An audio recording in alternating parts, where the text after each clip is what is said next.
I came to realize how important this tree is to the community, to the native.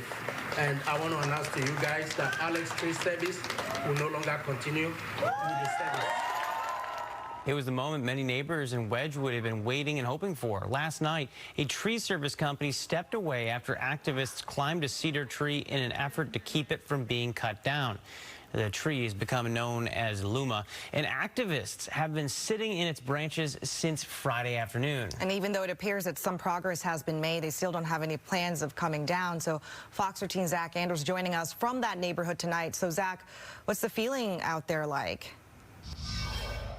Well, the last few days have been kind of like a street party. There's been a lot of people out here. They had a stage right where I'm standing here yesterday. A lot of people came out. The signs are growing on this fence that the developer put up.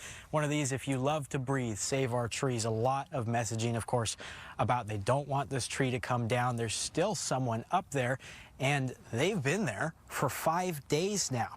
Yesterday, at least 200 people showed up to try and keep this tree right where it's been.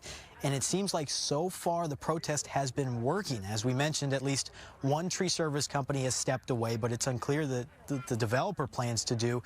This lot is located on Northeast 88th Street and was supposed to be turned into several housing units by a Bellevue developer. Neighbors tell us an architect planned to put 6 units on the lot around the tree, but their concern is that the developers decided against the architect's plan and want to cut it down anyways. Those activists say it's one of the oldest cedar trees in the city and could be at least 150 years old. We believe that this is the tree that we need to save now, so this victory can help us in the future for every other tree.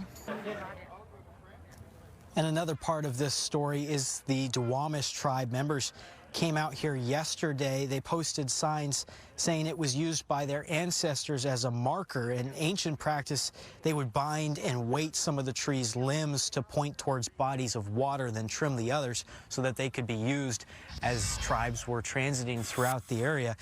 And of course, now this is going to be a lengthy protest to some because they want to make sure that until they get in writing that the tree is not coming down, that they won't leave. And so far, the developer hasn't said what they plan to do. The tree is on the very edge of the property, neighboring with the other home here. So they say they could build around it, but they're not going to budge until they get it in writing from the developer. From Wedgwood tonight, Zach Anders, Fox 13 News.